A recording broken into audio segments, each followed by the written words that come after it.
Everyone মই লাই আপোনালোক সকলোকে প্ৰতিভা নিউ হৰিজন চেনেলটিলৈ স্বাগতম জনালো আৰু লগতে শাৰদীয় দুৰ্গোৎসৱৰ শুভেচ্ছা থাকিল আৰু আজি মই আপোনালোকৰ আগত কোনো ধৰণৰ কুকিং ৰেচিপি লৈ অহা নাই কোনো ধৰণৰ ক্ৰাফট আইডিয়াছ লৈ অহা নাই লৈ আহিছোঁ মই মাত্ৰ এটা DIY ফেচ মাস্ক আৰু এই ফেচ মাস্কটো হৈছে বানানা ফেচ মাস্ক বজাৰ বহুত ধৰণৰ বানানা ফেচ মাস্ক কিনিবলৈ পোৱা যায় বা বহুত ফ্ৰুটছৰ কিনিবলৈ পোৱা যায় কিন্তু ঘৰতে যিটো ফেচ মাস্ক আমি তৈয়াৰ কৰি পেলাই লগাওঁ সেইটো আমাৰ মানে স্কিনত মানে ইউজ কৰি খুব ভাল লাগে আৰু লগতে আমাৰ কোনো ধৰণৰ ভয় নাথাকে যে আমাৰ স্কিনৰ কাৰণে কিবা হাৰ্ম হ'ব বা এনেকুৱা কিবা একনি বৰ্ণ এইবোৰ কিবা কিবি হ'ব মানে কোনো ধৰণৰ ভয় নাথাকে মই নিজেও ঘৰতে ফেচ মাস্ক বনাই লগাই থাকোঁ আৰু মই কোনো ধৰণৰ ফেচ মাস্ক কিনি নলগাওঁ আৰু সেইটোৰ কাৰণে ভাবিলোঁ আপোনালোকৰ লগত শ্বেয়াৰ কৰোঁ কাৰণ এই ফেচ মাস্কটো লগাই মোৰ খুবেই ভাল লাগিল আৰু আপোনালোকৰ লগত শ্বেয়াৰ কৰিবলৈ মোৰ বহুত মন গ'ল আৰু সেইবাবে মই আজি দুটা বানানা মাস্ক আপোনালোকৰ কাৰণে লৈ আহিছোঁ মই কেনেকৈ এই দুটা বানানা ফেচ মাস্ক বনাওঁ তেতিয়াহ'লে আহকচোন চাওঁ মই আজি আপোনালোকক দুটা ফেচ মাস্ক বনাই দেখুৱাম এটা হৈছে অইলি স্কিনৰ বাবে আৰু এটা হৈছে গ্ল'য়িং স্কিনৰ বাবে আৰু ইয়াৰ বাবে মই প্ৰথমে মই বনাম অইলি স্কিনৰ বাবে যিটো ফেচ মাস্ক সেইটো মই প্ৰথমে বনাম আৰু তাৰ বাবে লাগিব আমাক কল লাগিব একদম পকা কল লাগিব আৰু নেমু ৰস আৰু মৌ লাগিব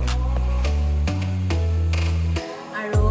এই কলকেইটা দেখিবলৈ সৰু সৰু যদিও মানে এইকেইটা কোনো ধৰণৰ মেডিচিন দি পকোৱা কল নহয় ঘৰৰ কল আৰু সেইবাবে মই ইউজ কৰিছিলোঁ আৰু লগাই ভাল লগা বাবে আপোনালোকৰ লগতো শ্বেয়াৰ কৰিছোঁ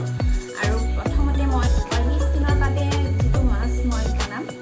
সেইটো কাৰণে এতিয়া প্ৰথমে মই এটা বাতি লৈছোঁ আৰু এই বাতিটোত মই এটা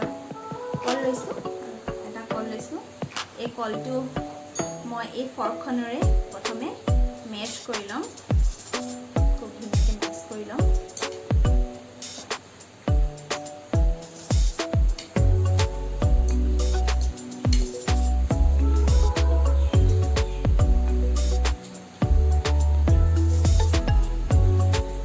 কলত vitamin B6 fibre potassium magnesium এইবোৰ থাকে আৰু ভিটামিন চি আমাৰ স্কিনৰ কাৰণে এনেও ভাল আৰু আপোনালোকে এবাৰ এই পেকটো লগাই চাব আপোনালোকৰ স্কিন বহুত চাপল সফ্ট লাগিব আৰু কলত থকা পটেছিয়ামৰ বাবে আমাৰ স্কিন বহুত হাইড্ৰেট হৈ থাকিব আৰু মইশ্চাৰাইজ হৈ থাকিব আৰু এইখিনি এতিয়া আমাৰ মেছ কৰি লোৱা হৈ গ'ল ইয়াতে দিম এতিয়া এচামুচ লেমন জুইচ এচামুচীয়া ঢালি এতিয়া গোটেইখিনি আমি মিক্স কৰি ল'ম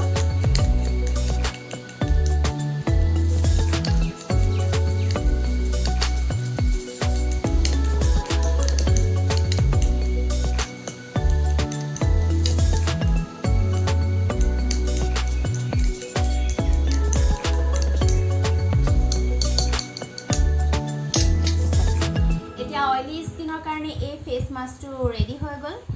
এই ফেচ মাস্কখিনি মুখত 15 মিনিট এপ্লাই কৰি থ'ব লাগিব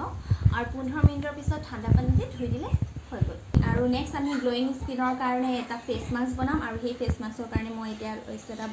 বাতি আৰু এটা কল ল'ম ইয়াৰ কাৰণেও এটা কল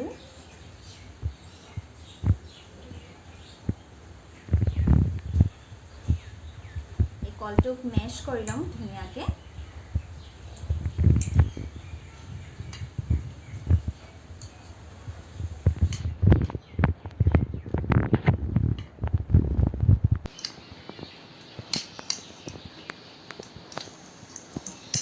অলমষ্ট অল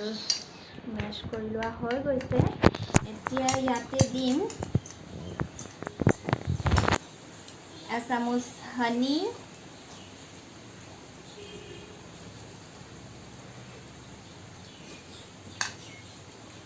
এচামুচ লেমন জুইচ আৰু দিম ইয়াতে এচামুচ ৰাইচ ফ্লাৰ পিঠাগুড়ি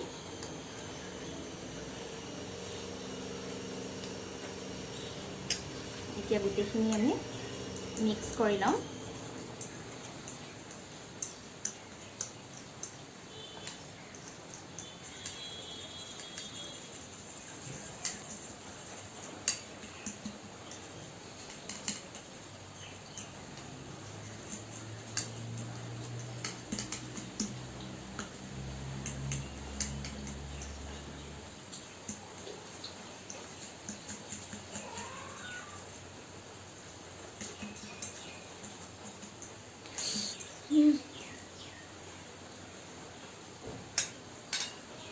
এতিয়া আমাৰ গ্লোয়িং স্কিনৰ কাৰণে ফেচ মাস্ক ৰেডি হৈ গ'ল। এই পেকটো 15 মিনিটৰ কাৰণে এপ্লাই কৰিব আৰু এপ্লাই কৰাৰ পিছত মাসাজ কৰিব 5 মিনিটৰ বাবে।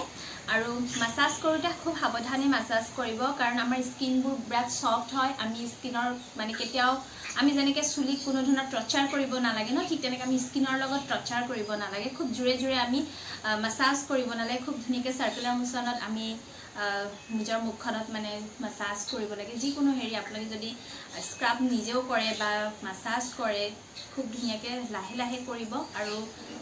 চাৰ্কুলাৰ মোশ্যনত কৰিব, তেতিয়া কোনো ধৰণৰ প্ৰব্লেম নহয়। আৰু এইটোৱে আছিল আজিৰ DIY ফেচ মাস্ক।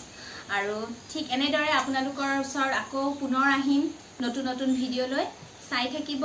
প্ৰতিভা এ নিউ হৰিজন চেনেলটি। যদি আজিৰ ভিডিঅ'টো আপোনালোকে ভাল পালে তেতিয়াহ'লে লাইক, শ্বেয়াৰ আৰু ছাবস্ক্ৰাইব কৰিব। আৰু যদি মোৰ চেনেলটি নতুন হয় তেতিয়াহ'লে প্লিজ প্লিজ প্লিজ ছাবস্ক্ৰাইব কৰিব আৰু কাষতে থকা বেল আইকনটো প্ৰেছ কৰিব,